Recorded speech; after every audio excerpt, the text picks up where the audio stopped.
J'aimerais simplement évoquer le fait que mon frère Tariq Ramadan est incarcéré de façon injuste et que sa famille a fait un communiqué de presse récemment, le 10 avril, et donc j'aimerais commencer par vous lire ce communiqué de presse simplement.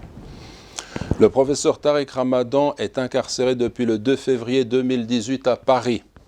Aujourd'hui, les membres de sa famille adressent en urgence ce communiqué afin de faire part de leur inquiétude et des points suivants.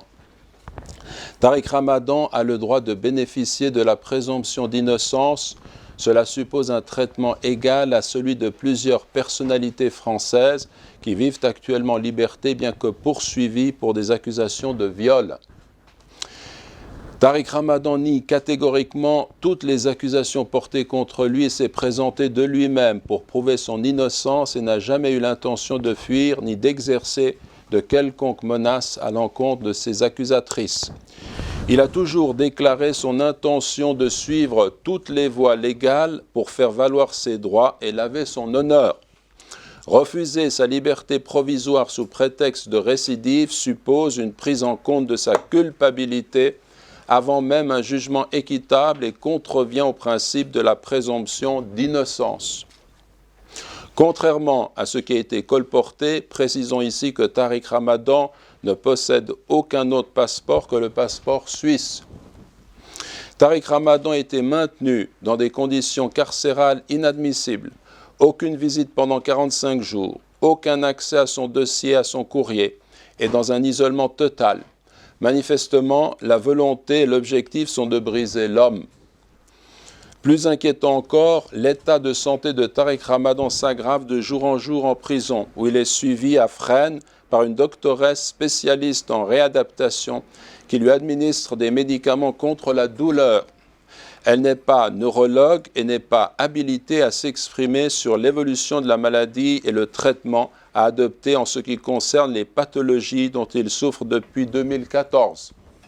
Une sclérose en plaques et une neuropathie d'origine inconnue. Malgré la remise de certificats médicaux et le fait que 9 médecins spécialistes ont attesté que Tariq Ramadan est bien atteint d'une sclérose en plaques, et malgré l'avis du médecin-chef de Fleury-Mérogis, le docteur Farid Mahareb, qui a déclaré que son état de santé était incompatible avec son incarcération, il reste enfermé dans un milieu où il ne peut être soigné correctement. Ainsi, sa santé se détériore rapidement avec des conséquences qui peuvent s'avérer irréversibles. Par ailleurs, M.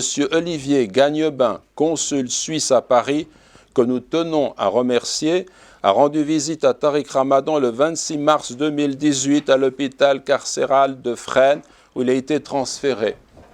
Il l'a trouvé, je cite, entre guillemets, très éprouvé avec des difficultés à se mouvoir.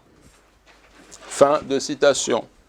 Entré en prison debout, Tariq Ramadan a aujourd'hui perdu partiellement l'usage de ses membres inférieurs et de son bras droit. Il souffre de maux de tête insupportables. Tel est le résultat de mesures excessives qui visent une personnalité qui a le droit à la présomption d'innocence.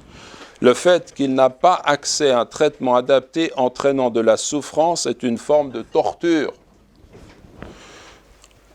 Nous demandons donc en toute urgence que Tariq Ramadan puisse bénéficier d'un traitement digne et de soins lui permettant d'assurer véritablement sa défense et considérons que son maintien en prison ne se justifie en aucune façon. Pour les membres de la famille Ramadan, le docteur Ayman Ramadan, neurochirurgien FMH. Donc voilà le communiqué qui a été transmis le 10 avril. Il n'a pas reçu un écho très large dans la presse. En revanche, lorsqu'il est question d'informations qui sont des calomnies, eh bien toute la presse, aujourd'hui, notamment en ce qui concerne une 5e plaignante, toute la presse se répand en mensonges. Et voyez la différence de traitement par rapport au fait de véhiculer tel ou tel message. J'en viens maintenant au sujet du jour. J'aimerais ajouter à cela, sur son Mariam Ramadan, la fille de Tariq Ramadan, a tweeté cet après-midi la chose suivante, cette parole que je trouve très belle.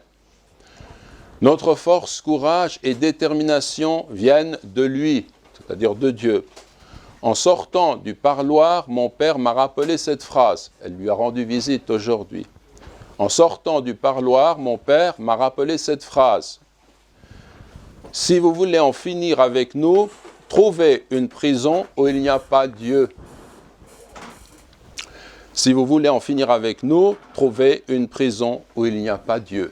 Je trouve que c'est une très très belle parole qui nous invite à méditer, à réfléchir sur le fait qu'un croyant, quelle que soit la situation dans laquelle il se trouve, eh bien s'en remet à Dieu, se tourne vers Dieu, et Dieu est son soutien, Dieu est son réconfort, et Dieu lui apporte toute la lumière dont il a besoin, même s'il est au plus profond d'une prison.